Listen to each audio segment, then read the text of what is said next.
자, 이제 민소법 할 차례인데 이제 쟁점이 총 119개인데 뭐 중요한 쟁점들 다 선별했고요. 뭐 시험 대비로는 뭐 여기서 빠져나가는 것도 있겠지만 뭐 그런 것들은 좀 뭐 부수적인 것이라 뭐 선택형도 그렇고 뭐 이렇게 일단 여기 정리된 것만 정리하면 뭐 시험에는 충분하고요. 그다음에 그 내용들은 굉장히 꼼꼼하게 정리를 했어요. 그래서 작년 판에 비해서는 페이지는 한 3, 40페이지 줄었는데 그렇다고 뭐 뺀 건 아니고 뭐 내용을 좀 압축하고 좀 다듬고 그다음 뭐 판례도 좀 집어넣고 빼고 뭐 이렇게 정리를 해서 총 쟁점이 119개인데 뭐 이 정도면 충분하고, 그리고 특히 이제 민사법 안에서도 이제 민소상법은 갈수록 제가 보니까는 그나마 민법은 뭐 선행학습도 하고 뭐 기본 강의도 듣고 이러시던데 민소상법은 그냥 뭐 학교에서 뭐 수업 듣는 거 정도 뭐 그 정도밖에 잘 안 하시나요. 그리고 민소도 보니까 학교별로 1만 필수고 2는 또 선택 선택이어서 안 하시는 분들도 많고 그렇던데, 그래서 좀 이제 보통 뭐 증거까지 민소 아니고 그 뒷부분 2는 뭐 또 잘 안 보시고 하던데 중요한 부분은 사실 또 뒤에도 많고 하잖아요. 그래서 이제 총 10회를 잡았는데 기본 강의 하듯이 꼼꼼하게 할 거예요. 그래서 뭐 민법도 그랬지만 그나마 민법은 조금 뭐 익숙한 내용들이 좀 있긴 하겠지만 민소상법으로 갈수록 좀 기본 내용도 좀 이렇게 익숙하지 않은 분들이 많으셔가지고 매년 그렇던데, 그래서 이제 뭐 암기장 강의라고 해서 안다는 전제에 뭐 간단간단하게 아니라 이제 거의 뭐 이제 그 기본 강의 하듯이 중요한 쟁점들 꼼꼼히 다룰 테니까 요거 가지고 여러분들 뭐 요 이제 교재하고 강의를 선택하셨으니까 요거 가지고 꼼꼼하게 보시면 되고, 특히 민소는 절차법이라서 이제 순서도처럼 이제 제가 말씀드리는 내용들을 이렇게 순서도처럼 기억을 하시고 그런 부분들이 좀 필요해요. 그래야지만 이제 사례 문제 풀 때 목 찾아볼 수도 있고 쟁점 누락도 없고 그렇게 되는 거니까. 그래서 총 뭐 119개 쟁점 정도면 뭐 충분하고, 이것도 뭐 적진 않죠. 뭐 450페이지 정도 되니까 적진 않은 분량이고, 그러니까 하루에 한 45페이지 정도씩 나가야 되니까 예습하실 분들은 뭐 그 정도 이제 예상을 하시면 되겠고요. 자, 그래서 이제 진도를 나가 보면 자, 이 페이지에 앞부분에 이제 제척 깊이인데 뭐 제척 깊이는 거의 뭐 중요하진 않은데 그 2페이지 나오는 판례가 이제 모의 시험에 한번 나왔죠. 그 종중원 사건. 그래서 그런 부분인데 일단 좀 시작으로 이제 체계를 잡아야 될 게 로마자 1번에 2번에 뭐 구제수단. 그럼 이제 민소 문제에서 또 자주 나오는 쟁점이 어떠한 사유를 이제 간과한 판결. 어떤 사유를 간과한 판결에 대해서 묻는 게 있죠. 그럼 이것도 전체적으로 큰 목차를 잡는 거예요. 일단 뭐예요? 무효인 판결. 그래서 무효인 판결을 보고, 그러니까 무효인 판결인지를 먼저 검토하는 거예요. 그러니까 머릿속으로 이제 어떤 사유를 간과했을 때 이 사안도 뭐 제척 사유는 법관이 뭐 제척당하지 않고 판결을 선고했다. 뭐 이런 게 나올 수 있죠. 그랬을 때 이게 무효인 판결인지를 검토하고, 그 다음에 무효가 아니면 뭐 유효인 판결이겠죠. 그래서 무효가 아니면 유효인 판결인데, 그럼 그 판결에 대해서 일단 뭐예요? 확정 전에는, 판결이 확정되기 전에는 이제 상소가 가능한지. 그래서 상소 여부. 근데 상소는 뭐예요? 1심에서 2심으로 가는 건 항소죠. 항소. 그 다음에 2심에서 3심으로 올라가는 건 상고잖아요. 상고. 근데 항소는 뭐예요? 우리 민소법에 항소는 사유 규정이 없어요. 그래서 항소는 어떨 때 항소할 수 있다, 이런 사유 규정이 없죠. 그래서 항소는 사유 규정이 없으니까 1심이 위법하다고 주장하는 자는 항소할 수 있고, 그 다음 상고는 뭐예요? 상대적 상고 이후 423조, 그 다음 절대적 상고 이후 424조. 이렇게. 그러니까 상고심은 대법원 하나이기 때문에 아무거나 가지고 상고할 수는 없단 말이에요. 그러니까 상고 사유에 제한이 있고, 그 다음 확정 전에는 상소고, 그 다음에 확정 후에는요. 그래서 확정 후에는 이제 재심 사유를 봐야죠. 그래서 확정 후에는 재심 사유인지. 그럼 재심도 마찬가지로 기판력 깨는 거니까 451조에 열거돼 있잖아요. 451조에 1호부터 11호까지 열거돼 있죠. 그래서 재심 사유에 해당되면 재심 청구하는 거고, 그 다음에 재심 사유가 아니면 어떻게 돼요? 그냥 유효인 거죠. 유효에서 시작했잖아요. 그래서 유효인 거예요. 대표적으로 뭐 처분권주 위반 같은 거, 그런 것들은 이제 재심 사유에 없단 말이에요. 처분권주 위반했는데 그냥 확정돼 버렸다. 그러면 그냥 유효로 끝나는 거죠. 그래서 요 틀에 맞춰가지고 머릿속으로 쭉 스크린한 다음에 이제 목차를 어떻게 잡아야 되는지 그런 것들을 기억하셔야 돼요. 특히 이제 민소법은 이런 틀들이 많이 있는 부분들이 많죠. 그런 거 말씀드릴 테니까 요 틀을 잡고 기억을 하셔야 돼요. 자, 그러면 이제 무효인 판결은 이제 교재 저 뒤에 먼저 볼까요? 292페이지 가보세요. 그래서 이제 무효인 판결은 이제 먼저 정리할 건데, 그 292페이지 판결의 무효라고 되어 있죠. 그러니까 어떠한 판결을 어떠한 사유를 간과했다. 그러면 이제 일단 무효인지를 머릿속으로 스크린하고, 대부분 이제 무효가 아닌 게 나올 텐데, 그러면 이제 그 무효인지로 가는 거예요. 자, 그래서 교재 292페이지 보시면, 자, 판결로서 외관은 갖췄는데 내용에 중대한 하자가 있어서 발생하지 않는 것. 무효가 뭐예요? 효력을 발생하지 않는다는 거죠. 그럼 이제 통설이 얘기하는 게 두 번째 문단이죠. 자, 재판권 없는 자에 대한 판결, 뭐 치해법권자, 뭐 이런 경우들이잖아요. 그래서 특히 재판권 없는 거와 관련해서는 이제 그 뒤에서도 보시겠지만 작년에 모의 시험 기록형에서도 나왔잖아요. 그 몽골 공화국 사건과 관련해서. 그래서 재판권 없는 자, 그 다음에 사망한 자. 그 재소송 사망은 강간 판결 무효다, 뭐 그런 거 있잖아요. 뒤에서 이제 당사자 확정해서 보실 거고. 그래서 재판권, 그건 이제 최근에 이제 몽골 공화국 사건이 작년 모의 기록에 나왔던 거, 그게 좀 의미가 있고. 그 다음에 사망자, 이거는 재소송 사망에서 보실 거고. 그 다음에 일반적인 다수설은 그냥 당사자 적격이 없는 자에 대한 판결이라고 했는데, 각주에 제가 써놓은 대로 교수님은 그러니까 대세효가 인정되는 판결에서 당사자 적격이 없는 자에 대한 판결이 무효다, 이렇게 보신 거예요. 그래서 이제 그거 뭐 각주 참고사항 보시고, 그 다음에 리얼번에 뭐 판결 주문이 불분명하다, 뭐 이런 것들은 사례 문제, 시험 문제에서 크게 문제되지는 않을 거고, 그다음 미음번도 뭐 이미 이혼이 됐는데 뭐 합의 이혼이 끝났단 말이에요. 그런 사람들한테 이혼 판결 이런 것들도 뭐 크게 시험 문제는 안 될 거고, 문제는 안 될 거고요. 그다음 비읍번에 판결 주문 자체가 뭐 공소양속에 반한다. 그러니까 뭐 일부 다처제를 허용해 준다라든가 또 뭐 신체 일부를 훼손한다. 근데 이런 게 시험에 나오겠어요? 그런 건 뭐 잘 안 나올 테니까 그냥 그런 게 무효인 판결이다. 그 다음에 시옷번에 소재기 없음에도 보다도 이제 마지막에 소치하 이후에 간감 판결. 그러니까 소가 취하되는데 간감 판결이 선고되는 게 청구의 변경 이럴 때 나올 수 있죠. 그런 것들은 이제 사례에서 쟁점이 될 수 있는 거예요. 그래서 무효인 판결은 통설이 얘기하는 게 그 두 번째 문단인데 시험에서 문제될 수 있는 게 기억번, 그다음 니은번, 그다음에 이제 뭐 디귿, 그다음에 이제 아까 얘기했던 그 마지막에 이응번 이런 것들이 이제 사례 주관식의 쟁점이 될 수 있고, 그럴 때 이제 이건 무효인지를 검토해서 무효다. 그래서 판례도 보시면 이혼 심판 청구인의 사망 사실을 간과한 채 항소가 불변 기간 도과 후에 제기된 부적법하다고 해서 항소를 각하면 안 되고, 이제 뭐요? 당사자가 사망했기 때문에 항소를 각하면 안 되는데 원판결은 이제 사망을 간과한 판결이잖아요. 당연 무효가 된다는 거고. 자, 왜냐면은 민사소송은 이의 당사자 대립을 본질적 구조로 하잖아요. 그래서 재소송 사망이 무효인 게 이의 당사자 대립 구조가 흠결됐기 때문에 무효가 되죠.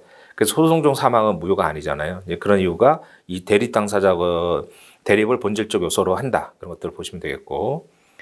그 다음 가압류 신청이 사망자를 상대로 한 것이면 그러니까 이미 사망했는데 모르고 가압류 신청했다는 거예요. 이런 것들이 무효. 그러니까 대표적인 판례들이 이제 소재기 전에 사망한 것을 강간 판결 이런 것들이 무효에서 주로 문제가 되는 거죠. 그리고 그러면 이제 그런 것도 이제 무효인 판결이다. 그러니까 스크린을 쭉 해가지고 여기 걸리면 이건 무효다 이렇게 하는 거고, 여기 없으면 그냥 유효로 내려가는 거예요. 그럼 이제 로마자 2번에 무효인 판결에 대해서는 이제 상소되느냐 학설 다 있어요. 그러니까 일설을 보면 상소 재심 다 된다. 그럼 반대 학설은 상소 재심 다 안 된다. 두 가지 학설이 있겠죠. 그럼 절충설은 뭐예요? 상소는 되는데 재심은 안 된다예요. 그래서 3설이 이제 일종의 절충설이겠죠. 그러니까 재심은 기판력 깨는 거니까 재심 사유는 엄격하게 해석해서 재심은 안 되는데 무효인 판결에서 이제 외관을 없애야 되니까 확정되기 전에는 상소는 된다는 게 이제 3설인 거죠. 뭐 학설은 쉽잖아요. 뭐 둘 다 된다, 둘 다 안 된다, 상소는 되고 재심 안 된다. 근데 판례는 원칙적으로 뭐예요? 상소 재심은 안 된다는 거죠. 그러니까 안 된다기보다는 뭐 무효인데 뭐하러 하느냐 이런 의미가 있어요. 자, 판례를 보면 당사자가 소재기 전에 이미 사망해서 말소된 사실을 간과한 채 판결은 당연 무효이나 이 당사자 대립을 본질적 구조로 한다 그랬죠. 따라서 사자 상대 상고는 허용될 수 없기 때문에 부적법하다 이거죠. 그래서 상고하면 뭐예요? 각하해야 된다 이렇게 된 거고. 그래서 부적법하고, 그 다음 재심도 마찬가지로 밑줄 친 부분에 소송 수계라든가 표시 정정 절차를 밟지 않고 사망한 사람을 당사자로 판결은 당연 무효이기 때문에 재심에서도 부적법하다. 그러니까 원칙적으로 상소 재심이 안 된다는 건데 예외적인 판례도 있단 말이에요. 그래서 로마자 2번에 가서 보시면 이미 사망한 자를 채무자로 한 가처분 후 부적법하고 아까 맨 위에 밑줄 친 부분 세 줄 내려가 보면 가압류 신청 무효라고 그랬잖아요. 근데 여기서는 마지막 밑줄 친 문 내려서 당연 무효로서 상속인에게 안 미치는데 상속인은 일반 승계인으로서 가처분 등기가 돼 있잖아요. 그래서 오른쪽에 무효인 가처분 생긴 외관, 그러니까 이제 부동산 등기부에 가처분 등기가 돼 있을 거 아니에요. 그래서 이 신청으로서 취소를 구할 수 있다 이렇게 돼 있죠. 그다음 그 아래 판결에서도 원고가 소장 접수 전에 사망, 즉 소재기 전에 이미 사망했는데 제기된 부적법 각하돼야 되는데 간감 판결을 파기한과 동시에 1심 판결을 취소하고 소를 각하했다 이렇게 된 거죠. 그건 이제 각주 교수님 평석대로 이런 것들은 무효인 판결임에도 이제 심리 대상으로 삼은 거잖아요. 그래서 예외도 있다는 거 알아두시고. 그래서 검토는 이제 절충설에 따라서요. 그러니까 이제 그 판례도 예외적으로 상소는 인정한 게 있잖아요. 그러니까 절충설에 따라서 상소는 되는데 재심은 안 된다 그렇게 가는 거고. 그래서 이제 무효인 판결은 원칙적으로 상소가 허용되지 않지만 예외적으로 이제 외관이 생길 수 있잖아요. 등기 같은 거. 그래서 그럴 때는 예외적으로 상소가 되고, 그다음에 재심은 필요 없다. 이렇게 절충적 입장을 취했어요. 그래서 이제 무효인 판결 자체에 대해서 상소 재심이 되느냐 이 쟁점 자체도 의미가 있고, 그다음 강간 판결에서는 일단 무효인 판결인지는 스크린해 봐야 되니까 아까 왼쪽 편에 그 두 번째 문단 통솔이 얘기하는 걸 전제로. 자, 그다음에 이제 그래서 보신 대로 이제 어떤 사유로 강간 판결에 대해서 다툰다 그런 게 쟁점이 되면 일단 무효인 판결인지 검토해보고, 지금 무효인 판결 정리했죠. 그 무효인 판결이 아니면 유효예요. 그럼 이제 확정견해는 상소인데 상소에서는 항소는 우리 민소법에 제한이 없다 이거예요. 근데 상고는 제한이 있죠. 상고심은 대부분 하나니까. 그 조문 볼까요? 423조.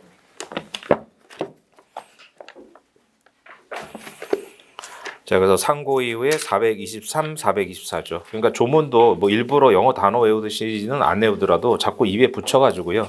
423, 424. 그 423 상고 이후 보시면 상고는 판결에 영향을 미친 헌법 법률 명령 규칙 위반이 있다는 것을 이유로 들은 때만 할 수 있다. 이게 상대적 상고 이유잖아요. 판결에 영향을 미쳐야 돼요. 그러니까 헌법 법률 명령 규칙 위반이 있더라도 판결에 영향을 안 미치면은 상고가 안 된다는 거고. 그래서 이 423조를 상대적 상고 이유라고 하죠. 그래서 424조는 뭐예요? 절대적 상고 이유. 이건 무조건 되는 거죠. 판결에 다음 각고 가운데 어느 하나의 사유가 있을 때는 상고에 그냥 정당한 이유가 있는 것으로 보는 거예요. 그러니까 결과가 달라지지 않더라도 이건 절대적 상고 이유. 그래서 1호에 법률에 따라 판결 법원을 구성하지 아니할 때, 그 다음에 2호에 판결에 관여할 수 없는 판사가 관할했을 때, 3호에 전속 관할 위반이다. 그 다음 4호에 대리권 또는 법정 대리, 소송 대리, 소송행위의 특별수권 흠결, 그 다음 변론 공개, 그 다음 6번에 판결의 이유를 밝히지 않거나 이유 모순이 있을 때, 그런 것들이 이제 절대적 상고이유. 이게 또 재심 사유랑 비슷하잖아요. 그러니까 그런 거 구별하셔야 되고. 그 다음 2항에 무권 대리는 건 추인이 가능하잖아요. 그래서 2항에 60조, 97조 규정에 따라 추인하면 4호 대리권 흠결의 규정은 이제 상고 이유가 안 된다. 하자가 치유된다 이거고. 그래서 상고심에서도 추인할 수 있다 이런 말 있잖아요. 이제 그런 게 다 여기 연결되는 거예요. 그래서 이제 상고 사유는 그러면 이제 1심 법원에 재판이 났다. 그러면 이제 상소를 하는 거고, 2심 법원에 재판이 났다. 그럼 상고가 되면 423, 424에 해당되는지 이렇게 쭉 검토하는 거고. 그래서 이제 여기서 이제 상고 사유는 제한이 있고, 그다음 재심은 이제 재심에서 올 거니까 그때 보시기로 하고. 자, 그래서 그게 이제 처음 이제 나오는 쟁점 중에 하여간 강간 판결은 앞으로 계속 나올 테니까. 자, 그걸 전제로 2페이지 오셔가지고, 자, 제처결 볼까요? 그 문제 간단히 보시면, 그러니까 이것도 민법과 마찬가지로 이제 사례 문제에서 이걸 이순환 때도, 이제 이해독할 때도 계속 보고 이러면 안 되니까 문제 안 봐도 되는 건 자꾸 지워 나가야 돼요. 양을 이제 여러분들이 스스로 줄여야지 남이 줄여주는 건 아무 의미 없어요. 그러니까 이거는 계속 볼 때마다 문제를 또 읽을 필요는 없는 것들이잖아요. 그런 것들은 문제를 지우고 문제를 좀 다시 봐야 되는 거, 또는 문제 중에 어느 부분만 봐야 되는 거, 그런 거 체크해서 자꾸 이제 회독서를 올릴 때마다 스스로 양을 줄이셔야죠. 자, 그 문제를 보면 A 판사는 갑종주 청구 기각 판결을 선고했는데, 문제 1번 A 판사가 갑종 중에 종중언이 있음이 밝혀졌다. 법원의 판결은 적법한지 그에 대한 구제수상 써라. 그러니까 이런 건 이제 문제를 또 읽을 필요 없잖아요. 그러니까 이런 건 나중에 문제 체크할 필요 없이 그냥 이해독부터는 답만 읽을 수 있도록. 그래서 문제 1의 해결에 가서 볼까요? 그래서 문제가 적법한지 그에 대한 구제수단이 뭔지 이거잖아요. 그럼 목차는 적법성, 구제수단 이렇게 쓰는 거죠, 그냥. 그럼 1번의 판례를 보시면 종중원들은 종중총회 결의 효력에 대해서 법률상 이해관계가 있죠. 따라서 그 제척 사유와 관련해서 당사자하고 공동 권리자 의무자 관계 이게 개념이잖아요. 그러니까 우리가 항상 사례 문제 풀 때는 판단에 내가 이렇게 판단하는 기준을 제시해 줘야죠. 그냥 뭐 그냥 제척 사유 있다 이렇게 하면 안 되잖아요. 그러니까 그런 개념이 되는 걸 자꾸 외우시는 거예요. 그래서 당사자하고 공동 권리자 의무자의 관계가 문제되는데 소송 목적 권리 관계에 공통되는 법률상 이해관계. 그러니까 법률상 이해관계가 키워드잖아요. 그래서 공정성을 의심할 만한 사정 이런 것들을 키워드로 외워야죠. 그래서 공통되는 법률상 이해관계에 있어서 공정성을 의심할 사유가 된다 이런 것들 존재하는 지위를 말한다 이런 거. 그래서 뭐 종중원들은 당연히 뭐예요? 공통되는 법률상 이해관계 있잖아요. 뭐 분배하고 이러니까. 그래서 결국은 제척 사유 있는 판사가 관여한 이제 위법한 재판이 된다. 그러니까 판결은 적법하냐? 그러니까 적법하지 않다. 이렇게 하는 거고. 그럼 구제 방법 이것도 뭐예요? 제척 사유 있는 법관은 재판에서 제척이 돼야 되는데 간감 판결이 됐잖아요. 그래서 이번에 그럼 제척 사유 있는 법관이 관여한 판결은 이제 뭐에 해당돼요? 아까 보셨다시피 법률에 따라 판결에 관여할 수 없는 판사가 관여한 거잖아요. 그럼 지금 보신 대로 무효인 판결이 없었잖아요. 무효인 판결이 없으니까 유효인 거고. 그래서 항소 사유는 아무런 제한이 없으니까 항소는 당연히 되고 상고도 된다는 거죠. 그래서 밑줄 친 부분에 절대적 상고 이유가 되잖아요. 좀 전에 좀 보셨고. 그다음 또 이건 재심 사유도 있어요. 그래서 구제 방법은 절대적 상고 이유. 그러니까 1심에서 2심은 당연히 되고 2심에서 3심도 되고 그대로 확정됐다면 재심도 된다. 이렇게 된 거죠. 그래서 적법하냐 적법하지 않다. 구제 방법은 확정 전 상소, 확정 후 재심 이렇게 가는 거죠.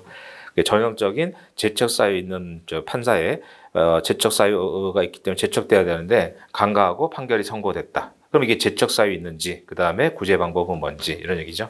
그러니까 이건 문제 읽을 필요 다시 읽을 필요 없으니까 그 답만 체크하시면 되고.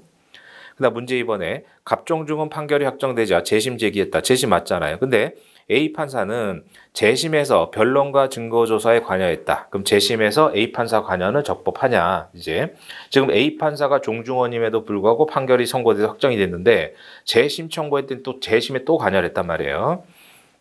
그러면 이것도 적법하냐? 전심 관여가 문제되잖아요. 그래서 이제 내용에 내려가서 보시면 그러면 전심 재판에 관여니까 목차가 뭐예요? 전심에 관여했는지 이게 목차가 되겠죠. 그래서 가번에 법관이 불복 사건 이전 시급 재판에 관여할 때는 제외된다. 그러니까 근거 조문을 써줘야 되겠죠.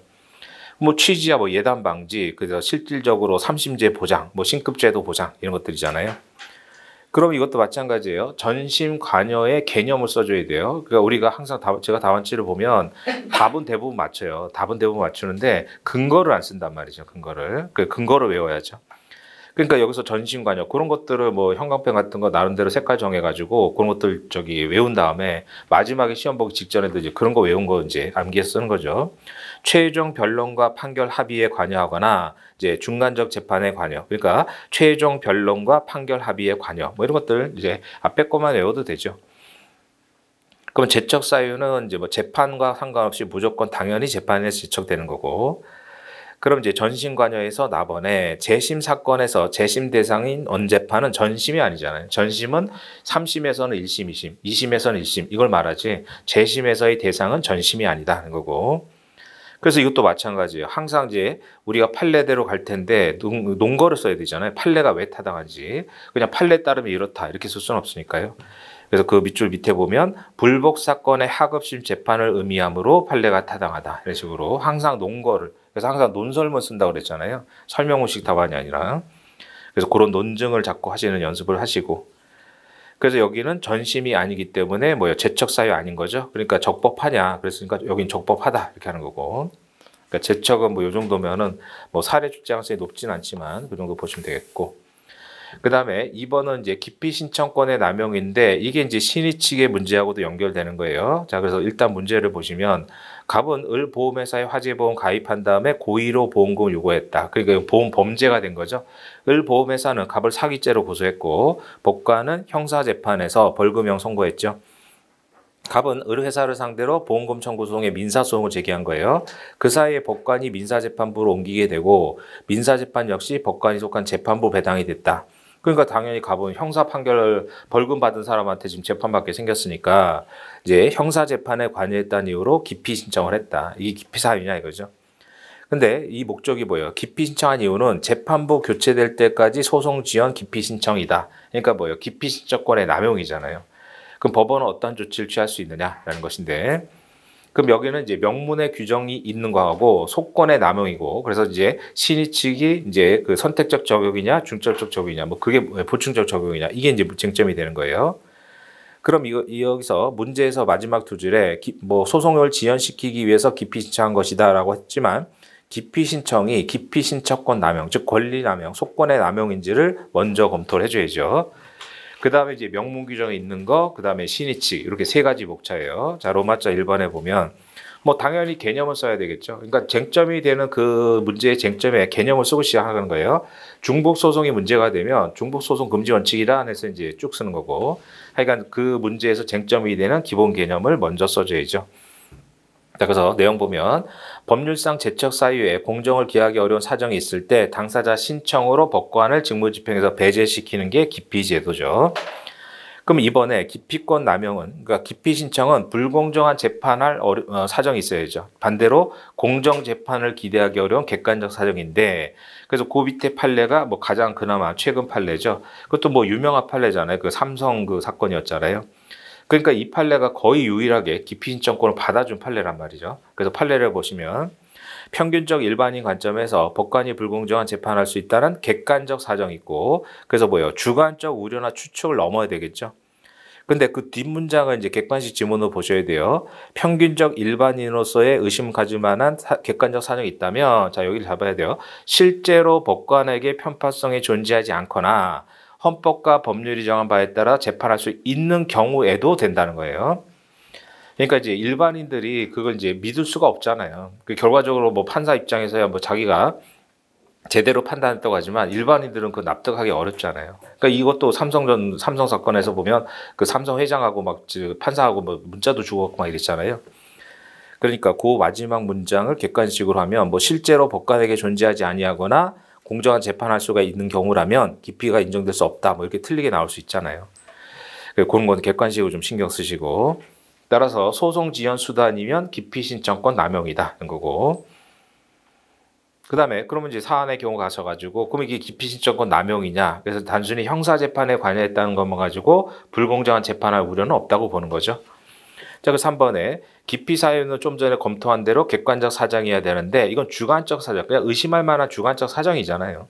자, 판례도 기피 사유는 아닌데 제척과 관련해서요. 전심 재판 관여란 당해 사건의 하급심이잖아요. 따라서 사실관계와 관련 있는 형사 사건 관여는 아니다. 이렇게 본 거죠. 근데 이제 기피 판례는 아니니까 이런 식으로 제척 사유와 관련해서 이런 판시를 했다. 그래서 관련 취지의 판례로 볼 수 있죠.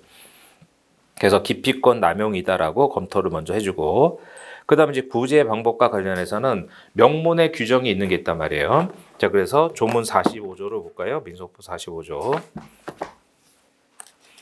그러니까 신의 측이 시험 문제에 나온다면 사례로 이런 형태로 나오는 거예요. 자, 45조를 보면 제척 또는 기피 신청이 44조 방식이잖아요. 규정에 어긋나거나 소송 지연을 목적, 여기잖아요. 소송 지연 목적으로 하는 것이 분명할 때는 기피 신청 받은 법원이나 법관이 이제 결정으로 각하, 즉 간이 각하 결정할 수 있죠. 이렇게 명문 규정이 있잖아요. 그래서 이제 소송 지연 목적이 명백하다면은 이제 그 각하 결정을 할 수 있다. 45조에. 그럼 그걸 쓰면 되잖아요.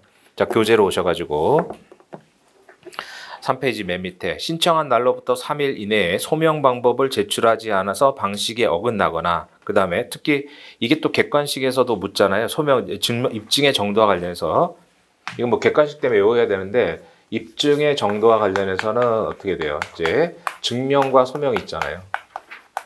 증명과 소명. 그러니까 증명은 법관에게 확신을 줘야 되고 소명은 그럴 수도 있겠구나라고 의심할 만한 사정만 입증하면 되는데 이게 사실 물리적으로 구별하기는 어렵지만 객관식에 나오잖아요. 객관식에. 그래서 이제 아래서 두 번째 줄 소명 방법이에요. 이게 이제 입증의 정도와 관련해서 증명이냐 소명이냐 이거 가끔씩 객관식에 물으니까 뭐 출제된 적도 있고, 그래서 그런 것들은 좀 신경 좀 쓰시고, 소명 방법이에요. 서면으로 제출하지 않아서 방식에 어긋나거나, 여기서 소송 지연 목적이 분명할 때는 그냥 신청받은 법원 법관이 스스로 그냥 각하 결정하는 거죠. 이것을 간이 각하라고 하죠. 45조를. 그래서 판례도 취지잖아요. 기피 신청이 오직 소송 지연 등등을 목적으로 하는 기피권 남용일 때는 당해법관이 45조에 따라 바로 그냥 간이각하 결정을 할 수 있다는 거예요. 그럼 이런 명문 규정이 있음에도 불구하고 신의 측도 적용할 거냐 이 논리죠. 그러니까 어디로 가든 로마자 3번을 써야 돼요. 그러니까 신의 측이 사례 문제로 나오면 이런 형태인 거죠. 그럼 이제 신의 측의 개념을 쓰는 거고 뭐 그거에 뭐 민법하고 똑같고요. 그 다음에 신의 측은 일반 규정이기 때문에 우리 민소법상 통서는 4가지 형태로 규정지고 있죠. 그래서 4번째 줄에 소송 상태의 부당 형성, 그 다음에 모순 금지, 실효 원칙, 속권의 남용 이 4가지잖아요. 그럼 여기서 뭐가 적용돼요? 속권의 남용 이게 문제가 되죠. 그러면 보충적 적용 여부와 관련해서 이렇게 이제 45조 같은 명문의 규정이 있잖아요. 그럼에도 불구하고 신의 측을 적용할 거냐? 보충적 적용설에선 필요 없다는 거잖아요. 근데 선택적 적용설에선 뭐 적용할 수 있다 이렇게 보는 거죠. 자, 판례를 보시면 요 판례는 이제 부재소 합의 자체로 뒤에서 따로 보실 건데 특정 권리 법률 관계에 분쟁이 있더라도 제소하지 않기로 합의, 부재소 합의잖아요. 그러니까 답안지 쓰실 때는 부재소 합의의 경우에 이렇게 줄였으면 되죠. 이에 위반한 제기는 권리 보익이 없다고 한과 동시에 이것은 나중에 소송상 합의, 즉 부재소 합의에서 별도로 배우실 거예요. 그러면서 뭐예요? 동시에 신의 측에 비춰서 허용될 수 없다라고 했죠. 그래서 이 판례에 대해서 학설의 다수설은 선택적 적용설이라고 봐요. 근데 제가 써놓은 대로 아니다. 우리 판례는 보충적 적용설이다. 이런 견해도 있어요. 그러니까 이 쟁점이 그렇게 아주 특 A급 쟁점은 아니지만 그러니까 판례는 선택적 적용설이다. 이렇게 단정적으로 쓰시면 안 돼요. 절대로. 판례는 문장을 그대로 쓰셔야지 그냥 판례는 우리가 뭐 공부하거나 얘기할 때는 뭐 선택적 이렇게 얘기할 수 있지만 답안지에다가 판례는 선택적 적용설 입장이다. 이렇게 쓰면은 안 쓴 거하고 똑같아요. 왜냐하면 지금 보신 대로 이제 보충적 적용설이라는 견해도 있단 말이에요. 근데 교수님들 그걸 다 알고 있는데 그리고 또 심지어 저 보충적 적용설을 취하시는 분들이 보면 그 답안지가 뭐 제대로 보이겠어요? 제대로 쓴 게 아니라 틀리게 썼다고 생각하신단 말이죠. 그러니까 판례는 무슨 입장이다 이렇게 단정적으로 쓰면 안 돼요. 모든 학자들이 100% 일치해서 판례는 무슨 입장이다 이렇게 하지 않는 한 이제 판례는 무슨 입장이다 이렇게 쓰지 마시고 요지를 그대로 쓰시라는 거예요. 요지를. 그래서 그런 것들도 제가 체크해 놨으니까 이제 학설의 다수설은 선택적 적용설이다라고 보는데 아니다. 보충적 적용설 우리 판례 자체가 이런 견해가 있단 말이에요. 그러니까 그럴 때는 그냥 뭐 안전하게 판례 요지만 쓰시든가 아니면 제가 써놓은 것처럼 이런 판례 입장에 대해서 선택적 적용설이라는 견해하고 보충적 적용설이라는 견해가 대립된다. 뭐 이렇게 쓰든가 그건 뭐 여러분들 알아서 선택해 쓰시고 그러니까 판례는 선택적 적용설의 입장이다. 이렇게 단정적으로 쓰시는 건 안 된다.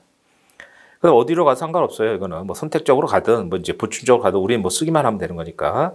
그러니까 명문의 규정이 있는 걸 앞에 쓰고 그 다음에 신의 측을 쓰고 이렇게 하면 돼요. 그럼 여기는 뭐예요? 속권의 남용이잖아요. 그러니까 3번에 속권의 남용을 간단히 쓰시면 되겠죠.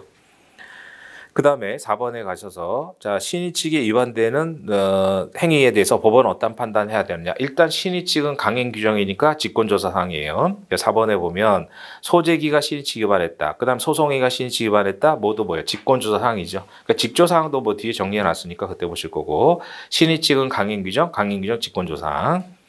그럼 이것도 이제 가끔씩 질문하시는데 어디를 보면 신의 측 위반됐을 때 소각화한다고 하고 어디는 무효다 이렇게 얘기하는데 그 차이가 뭐냐? 그 행위가 뭐냐에 따라 달라지는 거예요. 그래서 두 번째 줄에 보면 소재기 자체가 신의칙 위반이다. 그럼 소재기도 소송행위잖아요. 근데 신의칙 위반의 소재기는 부적법하니까 법원은 어떻게 돼요? 소재기, 그 소를 각하시키는 거예요. 소각하 판결한다는 거죠. 근데 개기의 소송행위는 예를 들어서 증인 신청을 했다. 이거 생각하면 되죠. 그때는 뭐예요? 그 증인 신청행위를 배척하는 거죠. 그래서 그때는 이제 증인 신청행위, 소송행위는 무효인 거예요, 무효. 그래서 이제 소재기 자체도 소송행위지만 그러니까 신의칙 위반의 소재기는 부적법 각하가 되는 거고 신의칙 위반의 소송행위, 뭐 증인 신청행위 이런 거, 증거 제출행위 이런 건 무효가 되는 거고요. 그러니까 뭐 모순되는 얘기가 아니라 그래서 이제 질문하시는 게 어디는 신의칙 위반이라고 해서 소각화한다고 하고 어디는 무효라고 하는데 차이점이 뭐냐 이렇게 질문하시는 분도 가끔 있던데 그 행위가 뭐냐에 따라 달라지는 거죠. 그러니까 신의칙 위반의 소송행위는 무효인데 그 중에 소재기도 소송행위 중 하나잖아요. 그 소재기를 무효로 할 때는 뭐예요? 각하 판결하는 거죠. 소각하 판결한다. 이렇게 보시면 되겠고. 그 사안의 경우에는 위에서 이제 선택적 적용설을 택했으니까 법원 어떻게 돼요? 45조에 따라서 간이각하 결정해도 되고 신의칙 위반으로서 이제 배척해도 되고 상관없죠. 그래서 이제 뭐 선택적 적용설로 가면 뭐 둘 다 적용할 수 있고. 근데 어디로 가든 쓰긴 써야죠. 나는 이제 뭐 보충적 적용설이니까 로마자 3번 안 쓰겠다 이러면 안 되죠. 그래서 이게 이제 기피권 남용인지를 먼저, 그러니까 위법한 소송행위인지를 검토하고, 그 다음에 명문 규정에 있는 거 쓰고, 그 다음 신의칙의 파생 원칙 중에 뭐다, 이렇게 세 가지 목차를 쓴다라고 보시면 되겠고, 자, 그 다음에 이제 3번에서도, 그러니까 기피 신청이 들어왔는데 재판 절차를 진행하고 뭐 이런 것들이 문제가 될 수 있죠. 자, 그러면 지금 다시 그 조문으로 오셔가지고 45조는 보셨고, 그 다음에 46조 제척 기피 신청 재판은 신청받은 법관 소속의 합의부에서 결정하고, 그래서 합의부 사건이라는 거 알아두셔야 돼요. 그 다음에 2항에 제척 기피 받은 당해 법관은 참여하면 안 되죠. 자기를 지금 심리하는 거니까. 다만 의견 지수를 할 수 있는 거고. 그 다음에 47조에 제척 또는 기피 신청에 정당한 이유가 있다는 결정에 대해서 불복할 수 없다. 그러니까 제척 기피 신청에 이제 뭐 예를 들어서 원고가 이제 기피 신청했잖아요. 근데 피고가 보니까는 이제 뭐 정당한 재판할 판사인데 쟤 왜 기피 신청했느냐. 그래서 법원이 받아줬더라도 상대방 당사자는 못 다툰다는 거고. 그래서 제척 기피 신청에 정당한 이유가 있다. 그래서 제척 사유 맞다. 그러면은 그거는 그 결정 자체를 다투는 게 아니라 그 판결이 나면 판결 자체를 다투면 되는 거고.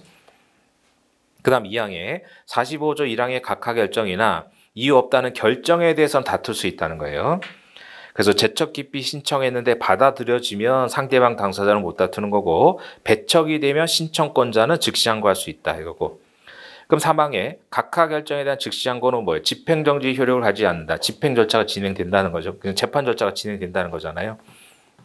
근데 문제는 48조의 문제죠. 여기가 이 판례 두 개가 있기 때문에, 자, 법원은 제척 또는 기피 신청이 있다면 재판이 확정될 때까지 원래 뭐 소송 절차를 정지하고 기다려줘야죠.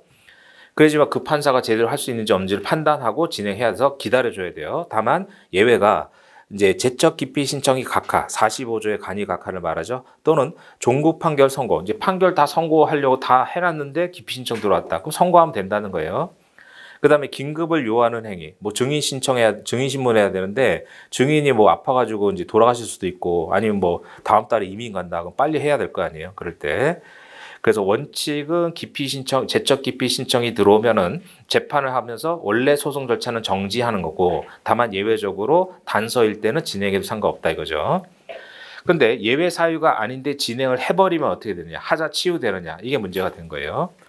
자, 그래서 5페이지의 문제를 보시면, 자, A는 법관 병에게 기피 신청을 했는데 법원은 기피 신청이 들어오면 뭐예요? 48조 본문에 따라 일단 본안 재판은 정지하고 기피 재판을 해야 되잖아요. 근데 그냥 본안 재판 절차를 진행해서 증인 X를 증인 신문했고, 그 다음에 문제는 A도 증인 신문길에 출석해서 반대 신문, 절차 보장 받았다는 거죠. 자, 요랬을 때 첫 번째, 법원의 조치가 적법하냐, 즉 정지하지 않고 재판 절차 진행했잖아요, 본안 재판을.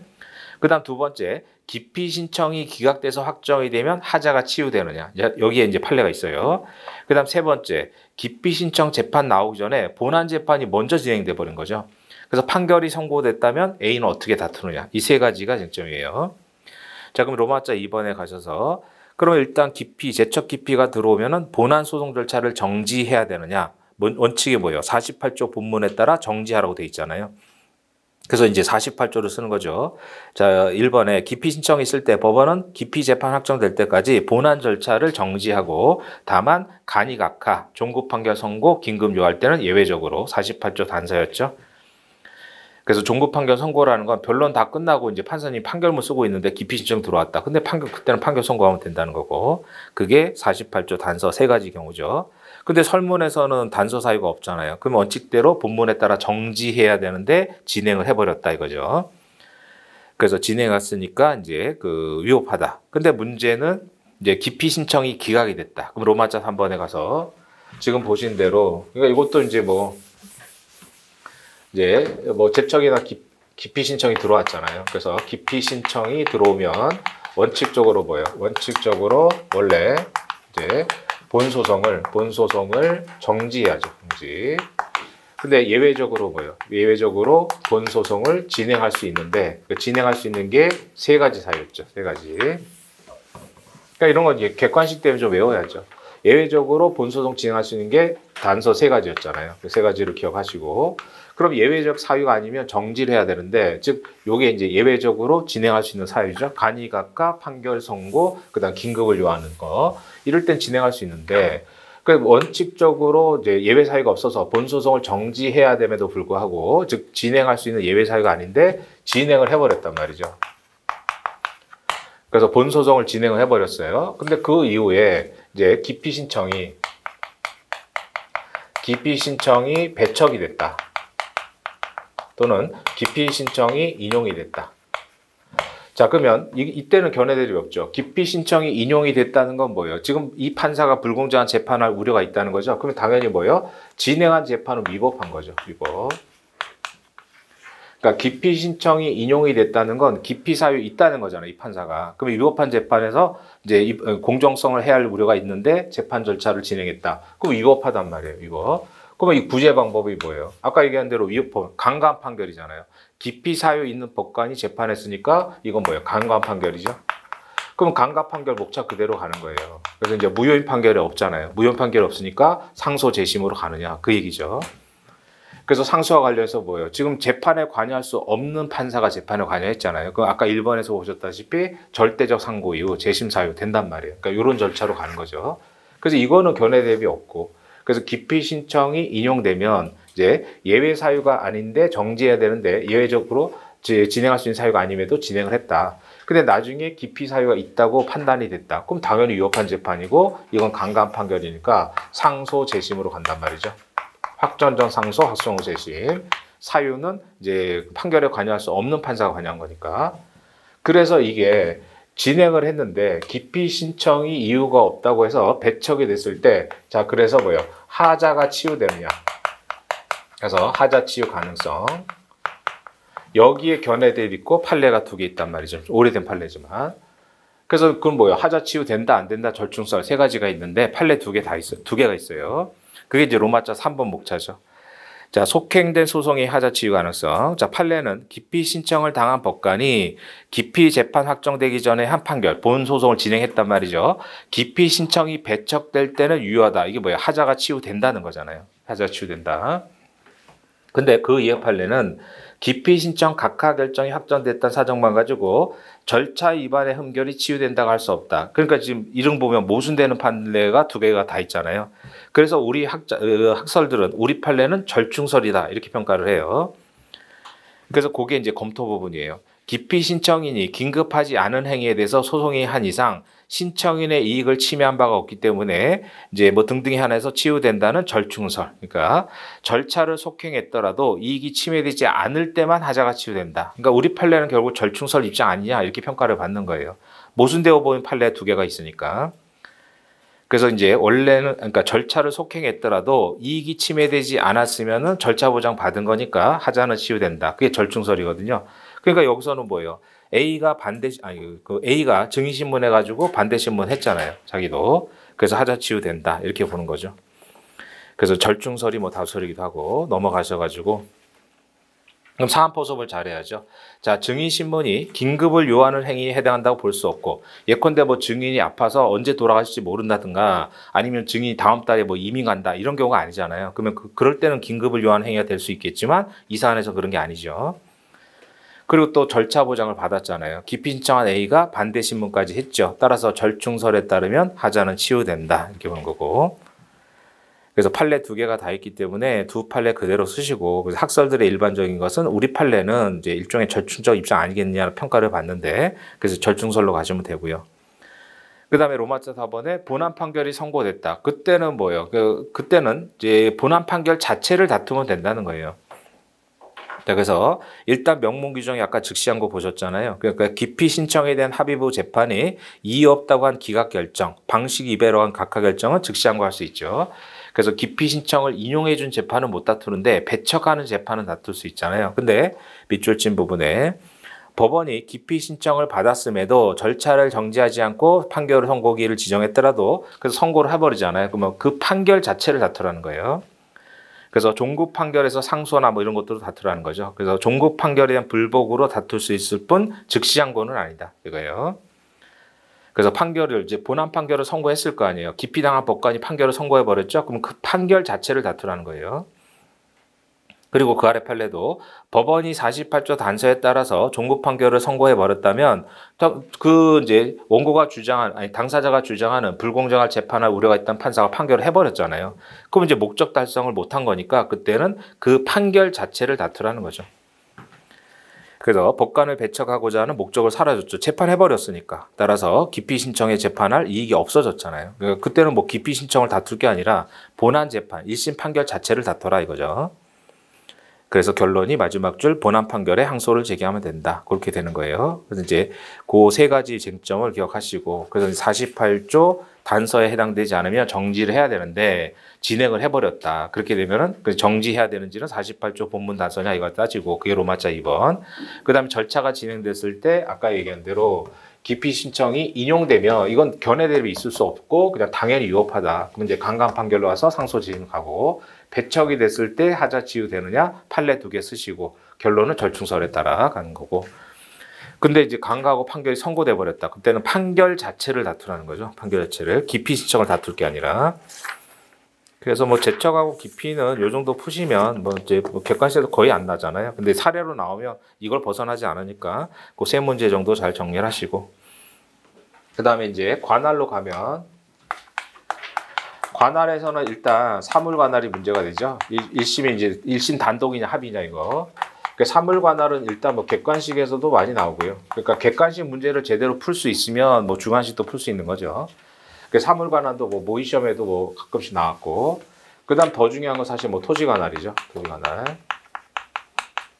토지 관할도 지금 한 2번 정도 사례 출제가 됐잖아요. 그럼 사물 관할은 4번 쟁점 이거 보시면 돼요. 자, 개념 볼까요? 1심 소송 사건을 지방법원이나 지원의 단독 판사로 갈 거냐, 아니면 지방법원 지원의 합의부로 갈 거냐 이거잖아요. 그래서 이제 이게 사물 관할은 1심 단독이냐, 1심 합의냐 이거잖아요. 그래서 사건의 경중을 표준으로 분당 관계를 정한 것을 사물 관할이라고 하죠. 그러면 이제 조문에 있잖아요. 법원조직법에 있죠. 그 조문 가서 보시면은 이 객관식 때문에 조문은 어느 정도 외워야 돼요. 법원조직법 32조 합의부 심판권, 지방법원과 지원의 합의부. 그러니까 지방법원 합의부, 지방법원 지원 합의부죠. 그러니까 수원지방법원 합의부, 수원지방법원 뭐 안산지원 합의부 뭐 이런 얘기잖아요. 그래서 1심 합의부는 다음 사건을 1심. 그래서 1호에 합의부에서 심판할 것으로 합의부가 결정한 사건. 이거 뭐예요? 합의부가 스스로 결정한 거잖아요. 우리가 하겠다. 이런 것들을 재정합의 사건 이렇게 얘기하죠. 재정. 재판부가 정했다는 거잖아요. 재판부가 스스로 정해서 합의 사건. 근데 이거는 뭐 그냥 개념만 아시면 되죠. 이제 자기들이 떠안고 이제 우리가 할 거야. 뭐 이런 경우는 거의 없으니까. 그러니까 이 재정 합의 사건 뭐 개념만 외우시면 되고. 그 다음 2호에 민사사건에 관해서 대법원 규칙, 그게 밑에 나오는 사물 관할 규칙이잖아요. 그걸 보여야 되고. 그 다음 3호, 4호는 형사사건이죠. 형법이나 형소법 할 때 보실 거고. 그 다음 5호에 좀 전에 보신 대로 지방법원 판사에 대한 제척 기피는 합의사건. 그 다음 6호에 다른 법률에 따라 합의부 권한에 속하는 사건. 이렇게 돼 있고. 그 다음 2항에 지방법원 본원 합의부. 그러니까 수원지방법원이면 수원지방법원 안에 뭐 지원들이 많잖아요. 안산지원, 안양지원 이런 식으로. 근데 수원지방법원 본원 합의부. 그러니까 수원에 있는 본원 합의부. 그 다음에 춘천지방법원 강릉지원 합의부. 원래는 이제 강릉지원이면 춘천지방법원이 본원인데 춘천지방법원 안에 뭐 강릉, 속초 뭐 이제 이렇게 있잖아요. 근데 이제 그 춘천은 이제 이 대관령 넘어서 영서에 있으니까 영동에 있는 사람들이 넘어가기 힘들다고 해가지고 강릉지원에다가 춘천지방법원 합의부를 만들어 줬어요. 딱 유일하게 거기만 있죠. 그래서 춘천지방법원 강릉지원 합의부는 지법법원 단독판사의 판결 등등에 대해서 28조 2호에 해당되지 아니한 사건을 2심으로 심판한다. 요거. 그래서 1심에서 단독으로 간 거는 어디로 가요? 2심에서는 본원 합의부로 한단 말이죠.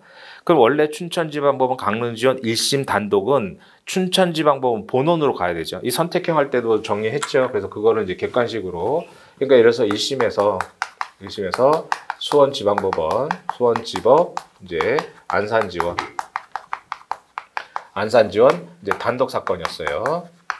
그럼 2심은 어디로 가야 돼요? 2심은 이제 수원지방법원, 수원지법, 이제 본원이죠. 본원, 수원에 있는, 안산에 있는 게 아니라 본원. 그래서 본원 합의부로 간단 말이죠. 합의부 이렇게. 이렇게 가는 게 원칙이고, 그 다른 데도 다 마찬가지란 말이에요. 그래서 다른 데 다 마찬가지인데 유일한 예외가 뭐예요? 춘천지방법원 강릉지원이란 말이에요. 그러니까 1심이 이제 춘천지방법원, 춘천지법 이제 강릉지원에서 강릉지원 단독 사건이었다. 그럼 원래는 어디로 가야 돼요? 춘천지방법원, 춘천에 있는 춘천지방법원 본원으로 가야 되는데 이 영동지방 영서로 넘어가기 힘들고 사건이 많잖아요. 그래서 예외적으로 여기만 유일하게 예외를 둔 거예요. 그래서 춘천지방법원 강릉지원에다가 이제 강릉지원 합의부에다가 합의부. 그러니까 춘천지방법원 강릉지원 합의부. 원래는 본원, 춘천에 있는 춘천지방 본원에 가야죠. 이것처럼. 근데 예외를 둔 거죠.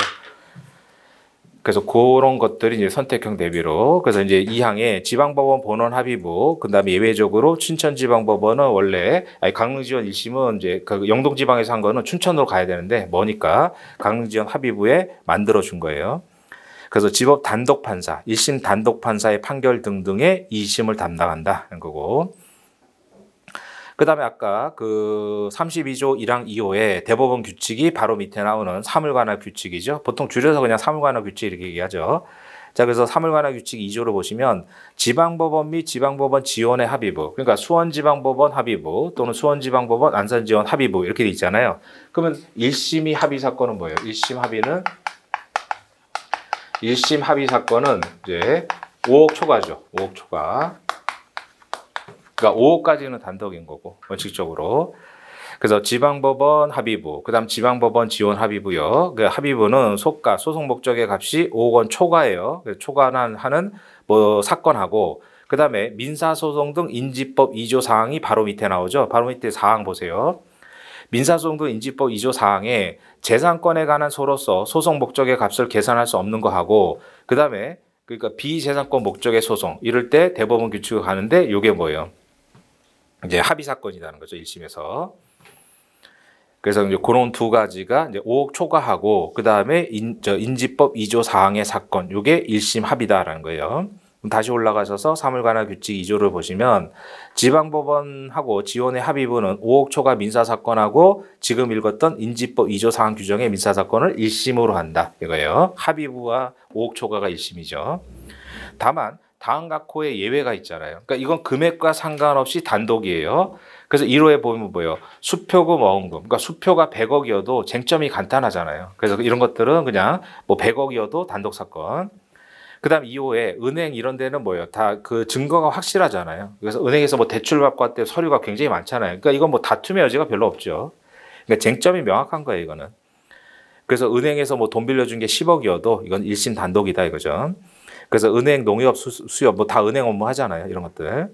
그다음 3호도요. 자동차 손해배상 보장법에서 정한 자동차 등등의 사고 이런 것들도 뭐 액수 자체는 뭐 큰 문제가 없잖아요. 쟁점이. 그래서 그런 것들이 이제 뭐 채무 부존재 이런 사건들도 액수 상관없이 단독. 그다음 4호에 단독 판사가 심판할 것으로 합의부가 결정. 그러니까 합의부가 뭐예요? 네가 재판해라 이거잖아요. 이런 것들을 이제 뒤에 써놨는데 재정 단독 사건 뭐 뒤에 써놨어요.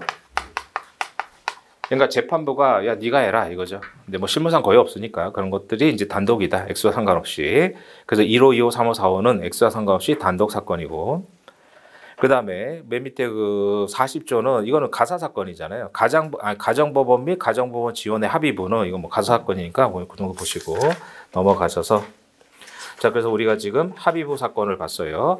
자, 그럼 이번에 관련적 청구와 관련해서 본소가 합의부 관할일 때 이에 병합해서 제기하는 반소, 중간항해소 뭐 등등. 그러니까 본소랑 반소를 더하는 게 아니잖아요.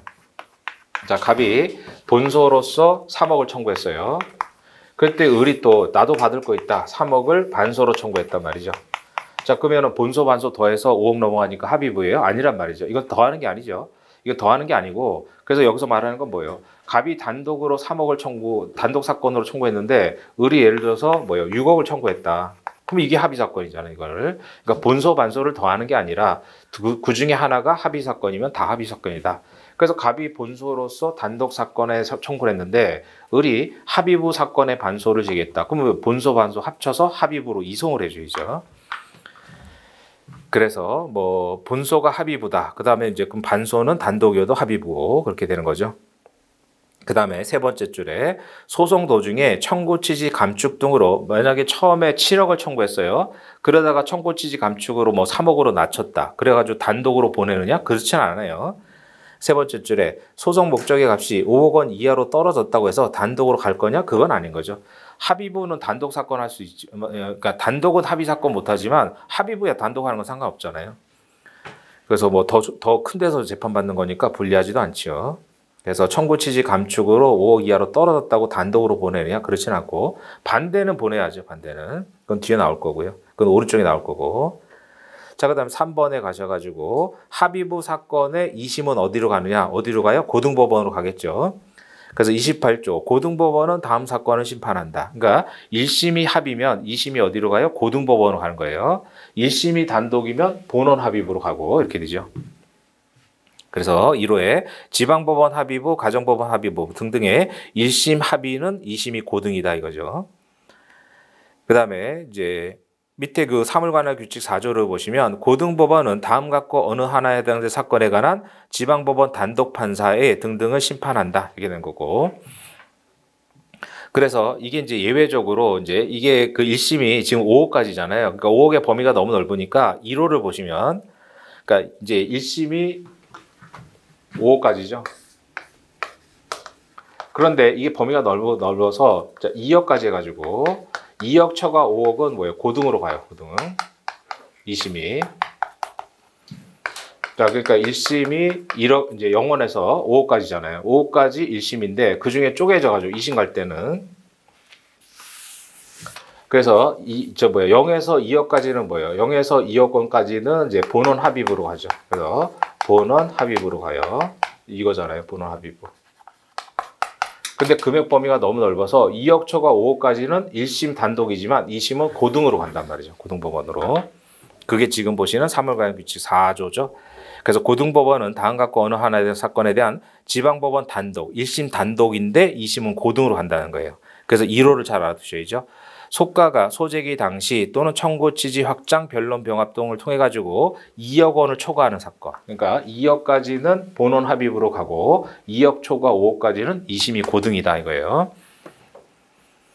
그래서 그 부분을 알아두시고 그다음에 그 로마자 3번에 단독 판사는 일단 뭐예요? 5억 이하잖아요. 내용을 보시면 속가가 5억 이하인 사건은 단독인데 5억 초과라도 아까 보셨죠? 엄수표 뭐 이런 것들, 은행 사건 이런 것들은 단독이고 그 다음 가로 안에 아까 4호를 재정 단독 이렇게 얘기했죠.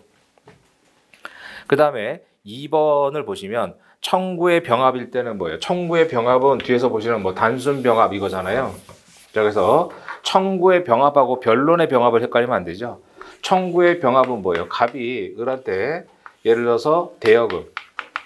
그래서 대여금 3억. 그 다음에 뭐 매매대금. 매매대금 3억. 이렇게 청구했단 말이에요.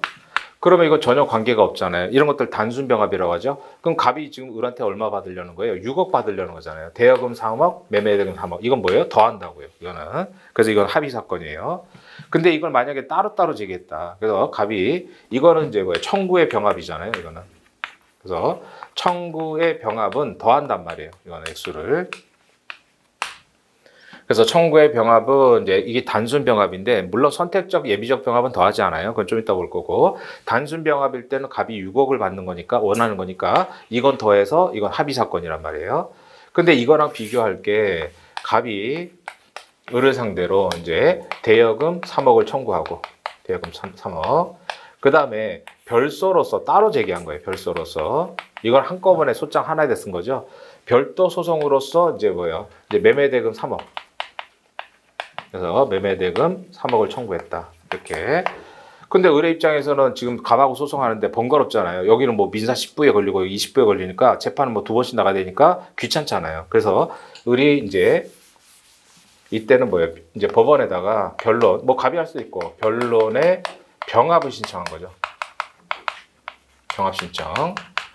그럼 우리가 그 대법원 판결문도 보면 사건 번호가 2개 이상 있는 게 있잖아요. 그런 게 다 병합이 된 거예요. 그럼 예를 들어서 이거는 뭐 2025 이제 가단 뭐 가단 1, 2, 3, 4. 그다음 이거는 2025 뭐 가단 5, 6, 7, 8 뭐 번호가 있을 수 있잖아요.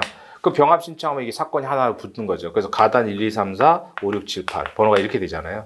그러니까 대법원 판결도 보면 사건 번호가 이렇게 여러 개 있는 건 병합이 된 거예요. 이거는 뭐예요? 다른 사건인데 그냥 편의상 같은 재판부에서 재판하는 거죠. 그럼 이거는 6억이 돼요? 아니에요. 이거는. 그 여기는 청구의 병합이니까 갑이 이제 전체 6억을 받을 목적으로 하나의 사건이니까 병합해서 이건 합의 사건인데 여기는 그냥 단독 사건이 병합이 된 거잖아요. 이건 여전히 단독이에요. 따로따로 재판받기 귀찮으니까 판사 하나가 한 명이 재판해 주는 것이어서 변론 병합일 때는 합의 6억이어서 합의 분야 아니에요. 이거는. 자, 그래서 그게 2번에 이제 8페이지 맨 밑에 청구의 병합일 때는 청구 값을 모두 합해가지고 소송 목적의 값을 정해요. 따라서 각각의 청구가 단독 관할이라도 합해가지고 5억을 초과하면 이거 합의부 사건. 그래서 이제 그 하나의 청구로서 두 개를 이런 청구할 때가 청구의 병합이 되는 거죠. 그 얘기고. 자, 근데 변론의 병합은 아니에요. 변론의 병합은 그냥 사건을 붙이는 거죠. 그래서 변론의 병합일 때는 소재기 당시 기준이기 때문에 병합된 청구를 더해서 6억이냐? 아니다라는 거고. 그 다음에 오른쪽 3번에 가셔서 자. 청구의 변경, 합의 사건의 사물관에 해당되는 당사자 참가 중간하기소 반소 등이 제기됐을 때, 그 아까 얘기했죠? 그래서 갑이 을을 상대로 3억 청구를 했는데, 이제 갑이 본소로서 3억을 청구했어요. 그때 을이 뭐예요? 6억짜리 반소를 제기했다. 그러면은 본소, 반소 합쳐가지고 합의부로 이송해줘야 돼요. 물론 이제 예외 변론관할 생기지 않았을 때. 자, 그래서 합의 사건에 해당되는 당사자 참가 중간하기소 반소 등등이 제기됐거나 또는 뭐예요? 갑이 처음에는 3억 청구하다가 판사님 3억 더 있는데요. 그래서 6억으로 올렸단 말이죠. 그래서 그게 청구 취지 확장 이렇게 되잖아요. 그럴 때는 옮겨줘야 돼요. 아까 이제 왼쪽 편에 낮출 때는 단독으로 내려보낼 필요 없죠. 근데 이게 합의부가 되면 합의부로 옮겨줘야 돼요. 자, 그래서 세 번째 줄에 직권이나 신청에 따른 결정으로 합의부 이송이다 이런 거고. 그러나 예외적으로 좀 이따가 이제 정리할 건데 변론 관할을 꼭 체크해야 돼요. 변론 관할. 그 예외를 보면 관할 위반에 항변하지 않고 본안 변론 등등 하면 변론 관할이 생길 수 있어요. 그때는 안 옮겨도 되죠. 그 다음에 4번에 소액 사건은 3천만 원 이하잖아요. 3천만 원까지죠. 그래서 이제 3천만 원을 초과하면 소액이 아닌데 내용 보세요. 자, 이제 소액 사건 심법 규칙에 있죠. 즉 소액사건 심판법 2조 1항 규정에 따른 소액사건은 소재기시를 기준으로 판단해요. 그래서 소재기시를 기준으로 소가가 3천만 원까지예요. 그러니까 3천만 원을 초과하지 아니하는 금전기타 대체물 유가증권의 일정 수량 지급 목적의 1심 민사사건. 이게 소액사건의 대상이에요. 다만 이것도 예외가 이제 있죠. 다음 갖고 해당하는 사건은 아닌데 소액사건이 아니에요. 자, 1호에 소의 변경으로 본문의 경우에 해당되지 않는. 그래서 뭐예요? 처음에는 3천만 원 청구하다가 원고가 뭐 계산 잘못할 수도 있잖아요. 그래서 이제 2천만 원 더 받겠다. 그럼 3천을 초과해 버렸죠. 이때는 소액 사건 아닌 거고. 그래서 소의 변경이라는 것은 아까 그 맨 위에 원칙의 두 번째 줄 나온 청구 취지 확장. 그래서 처음에는 3천만 원 받을 거 있습니다 하고 청구했는데 원고가 계산해 보니까 돈이 더 있잖아요. 그래서 뭐 추가로 2천만 원 더 청구하겠다 또는 뭐 100만 원 더 청구하겠다. 3천을 넘어가면은 그때는 소액 사건 아니라는 거고. 그 다음에 2호에 당사자 참가 중간 확인에서 또는 반소 제기. 아까 얘기했죠. 그러니까 갑이 뭐예요? 3천만 원짜리 청구를 했단 말이에요. 3천.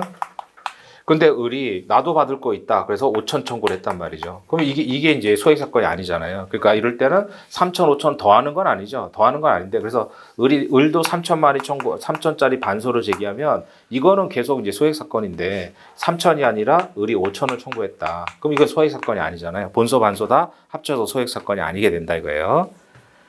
그 다음에 변론의 병합하고 아까 왼쪽 편 밑에하고 지금 보시는 그 변론의 병합을 헷갈리시면 안 되는데 아까 얘기한 대로 여기서처럼 다시 이쪽에 와보시면 이게 이제 병합이 됐잖아요. 그럼 3억을 더해서 6억이 아니라고 그랬죠. 근데 변론의 병합에서 이제 근데 이것도 마찬가지로 뭐예요? 만약에 이게 6억짜리면 어떻게 돼요?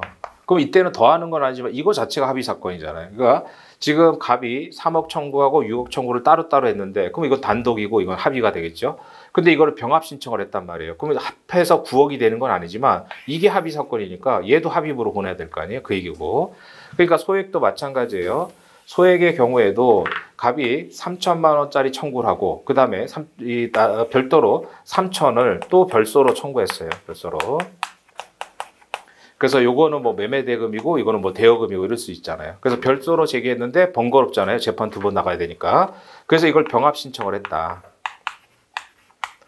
그러면 이때는 3천짜리 사건 2개지 합의 6천이 아니란 말이에요. 그게 아까 왼쪽 편 밑에죠. 그래서 병합 청구는 더하는 게 아니라고 그랬어요. 그러면 오른쪽 지금 읽었던 소액 사건의 마지막 줄에 나오는 변론의 병합, 그 박스 조문에서요. 오른쪽에 변론의 병합으로 인해서 본문에 해당되지 않은 사건과 병합은 그건 뭐예요? 얘가 3천을 넘어갔다는 거죠. 이렇게 얘가 이래서 5천짜리. 그래서 이렇게 더해서 8천은 아니지만 얘가 소액 사건이 아니잖아요. 그 얘기예요.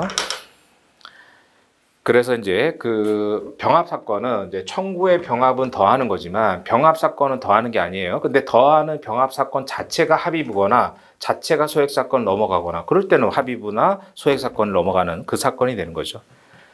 그래서 왼쪽 편 맨 밑에는 더하는 건 아니다. 근데 오른쪽 좋은 박스의 마지막은 병합되는 사건 자체가 5천만 원짜리다. 이런 얘기죠. 두 가지를 구별하시고 그 다음 내용을 가서 보시면 소액 사건은 소가 3천만 원 이하의 사건을 말하죠. 다만 소액 사건이 청구 변경, 청구 확장으로서 뭐 3천을 초과하거나 또는 당사자 참가 등등으로 인해 가지고 3천을 초과하는 사건이 붙거나 이럴 때는 소액 사건이 아닌 거고 따라서 만약에 합의 사건으로 변경되면은 변론 관할 생기지 않는 한 합의부 이송 그게 아까 맨 위에 3번에서 보셨던 그 얘기인 거고 그 다음에 판례는 소액 사건에 해당되는지는 항상 제소 당시를 기준하죠. 따라서 병합 심리로 소가의 합산액이 소액 사건을 초과하더라도 소액 사건이면은 변함이 없다. 그러니까 병합 심리는 더하는 거죠. 아까 얘기한 대로 3천만 원짜리 3천만 원짜리 더했다고 6천이 되는 건 아니라고 그랬잖아요. 근데 더해지는 사건이 3천을 초과하면은 그것 때문에 이제 소액 사건이 아니게 되는 거고. 그래서 그 객관식 때문에 정확하게 좀 이해를 하셔야 되겠고요. 그 다음에 5번에 단독 사건의 항소심은 이제 내용 가서 이제 단독 사건을 1심에서 했으면은 2심 어디 가요? 지방법원 합의부인데 그래서 이제 지방법원 본원 합의부. 그러니까 예를 들어서 이제 그래서 지방법원 본원 합의부. 그러니까 수원지방법원 안산에서 했으면 수원지방법원 본원 합의부로 가죠. 근데 예외가 뭐라고 했어요? 아까 춘천지방법원 강릉지원에서 1심 단독이면 원래 춘천지방법원 본원으로 춘천 가야 되는데 뭐니까 강릉지원에다가 합의부를 만들어줬다 그랬죠. 그래서 그 가로 안에 이제 근거 조문은 거기 있으니까 그래서 영동 지방에 있는 강릉, 동해, 삼척, 속초, 양양, 고성 이런 데는 다 강릉으로 가요. 원래 춘천으로 가야 되는데 멀잖아요. 그래서 만들어줬다 이렇게 보시면 되겠고 그 다음에 2억을 초과하는 단독은 고등으로 간다 그랬잖아요. 아까 1심에서 5억까지는 다 단독인데 2억 초과 5억은 2심이 고등으로 간다 그랬어요. 그 다음에 판례를 가서 보시면 본소 피고가 항소 후 지방법원 합의부 관할에 속하는 반소를 제기했다. 그러니까 항소심 반소예요. 자, 2심은 전부 다 합의부죠. 1심은 단독도 있고 합의도 있지만 2심은 뭐예요? 2심은 다 합의부잖아요. 고등도 합의부고 2심 본원 합의부. 그러니까 2심 사건은 다 합의부잖아요. 그러니까 갑이 1심에서 갑이 의뢰 상대로 이제 뭐 예를 들어서 3억 청구를 했단 말이죠. 그럼 이건 이제 1심 단독 사건이잖아요. 3억이니까. 단독 사건인데 재판이 끝났어요. 근데 2심에 올라갔단 말이죠. 2심. 그럼 2심 관할이 어디예요? 1심 단독이니까 2심은 본원 합의부든가 아니면 지금 3억 넘어갔으니까 고등법원일 거 아니에요. 그러니까 2억 초과하면은 예를 들어서 뭐 2억이다. 2억이었으면은 자, 만약에 2억을 청구했다. 그렇게 되면 2심이 어디예요? 본원 합의부잖아요. 2심이 본원 합의부. 2억이면 그다음 만약에 저 4억이다. 4억이면 어디예요? 이때는 고등법원이잖아요. 2심이. 그러니까 어디든 합의부잖아요. 고등도 합의부니까. 2심은 다 합의부죠. 그러니까 을이 2심에서요. 2심에서 예를 들어서 6억짜리 반소를 제기했다. 6억 반소. 그럼 여기가 어차피 합의부잖아요. 그러니까 이거 합의부 사건인데 여기 합의부죠. 그러니까 뭐 딴 데로 옮길 필요가 없잖아요. 이거는. 자, 그게 9페이지 마지막 판례예요. 본소 피고가 을이죠. 항소 후 지방법원 합의부 관할에 속하는 반소를 제기하면서 이송 신청을 했는데 여기가 합의 사건이니까 이송할 데가 없는 거잖아요. 그래서 원심이 또 뭐예요? 2심 판사 또 해줬어요. 그 위법한 거죠. 자, 지방법원 합의부가 지방법원 단독 판결에 대한 항소 사건을 2심 이거잖아요. 그러니까 지금 1심에서 지법 단독 사건이었어요. 그러면 2심에서 본원 합의부로 올라갔죠. 근데 합의부에서 합의부 반소가 제기했으면 합의부잖아요, 여기가. 그러니까 이제 관할 위반이 아닌 거잖아요. 사물 관할 위반이 아니죠. 그래서 2심으로 심판하는 도중에 합의부 관할에 속하는 반서가 제기됐더라도 이미 정해진 항소심 관할엔 영향 없죠. 이송하면 안 된다는 거예요. 여기가 합의부인데 어디로 가요? 당연히. 그래서 이제 관할 위반이 아닌 거고. 그러니까 2심은 어차피 합의부니까 이제 2심에서 1심에서 단독이었는데 2심에서 합의부 반소가 제기되면 여기가 합의부니까 사물관할 위반은 없는 거잖아요. 당연히. 그리고 35조는 뒤에서 보시겠지만 재량 이송인데 전속관할인 신급관할은 적용되지 않아요. 그래서 35조는 있는 데서 있는 대로 옮기는 이제 관할이 있는 데서 있는 대로 옮기는 재량 이송인데 그건 좀 이따 나오겠죠. 그래서 이제 전속관할 신급관할은 적용되지 않기 때문에 결국은 뭐예요? 이송 재판이 위법하다는 거죠. 그래서 만약에 이 1심에서 들어왔으면 이제 지금 본소가 이제 단독인데 이 6억짜리 합의부 반소가 들어오면 변론관할 생기지 않는 한 합쳐서 합의부를 해줘야 되는데 이게 항소심에서 들어왔잖아요. 근데 항소심은 어차피 합의부 아니에요. 항소심은. 그러니까 이게 합의부 사건인데 합의부 사건이 들어왔으면 여기가 맞는 거잖아요. 사무관할이. 딴 데 옮겨주면 안 된다 이거고. 그 다음에 재량 이송은 있는 데서 있는 대로 옮기는 건데 전속관할은 적용되지 않는다. 그건 좀 이따 나올 거고 그런 의미로 보시고 자 잠시 쉬었다 가죠.